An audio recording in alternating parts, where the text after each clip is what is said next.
Assalamualaikum warahmatullahi wabarakatuh. Perkenalkan, kami dari kelompok 2 akan mempresentasikan hasil diskusi kami, yaitu tentang transminasi asam amino, yang beranggotakan saya sendiri sebagai moderator, kemudian ada Amelia Krislinanda, Sherly Esatria Afarida, dan juga Dina Cesaria. Untuk definisi transminasi akan dijelaskan oleh teman saya.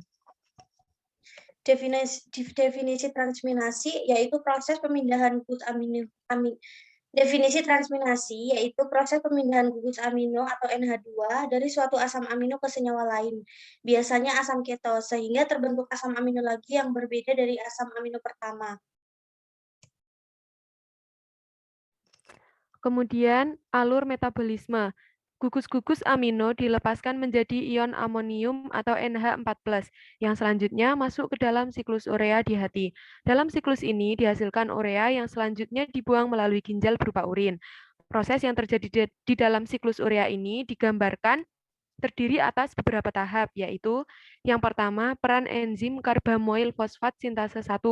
Ion amonium bereaksi dengan CO2 menghasilkan karbamoil fosfat.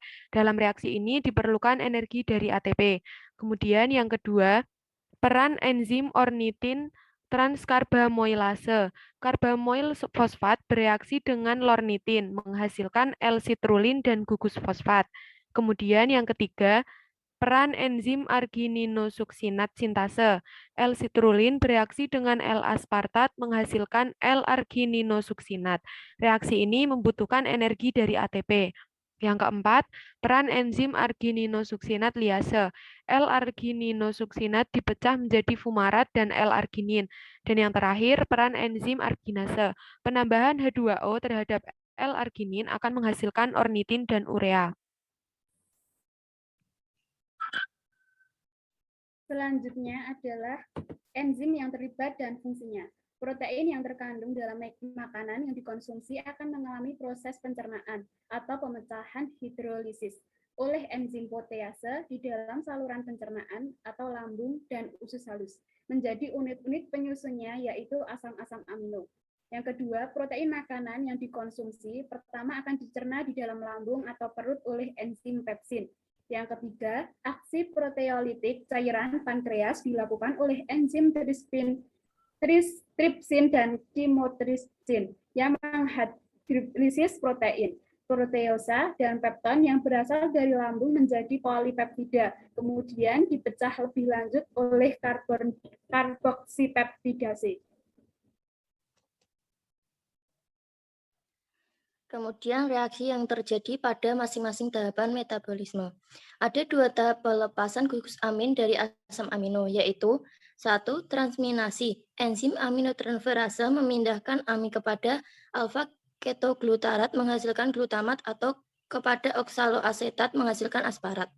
Kedua, deaminasi oksidatif, yaitu pelepasan amino dari glutamat menghasilkan ion amonium. Dapat dilihat di sini ada contoh reaksi transaminasi, yaitu alanin mengalami transminasi menjadi glutamat. Pada reaksi ini dibutuhkan enzim alanin aminotransferase.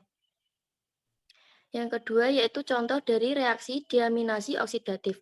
Glutamat mengalami deaminasi menghasilkan amonium atau NH4+. Selanjutnya ion amonium masuk ke dalam siklus urea. Glutamat juga dapat memindahkan amino ke rantai karbon lainnya, menghasilkan asam amino baru. Terakhir ada ringkasan dari skematik mengenai reaksi transminasi dan deaminasi oksidatif.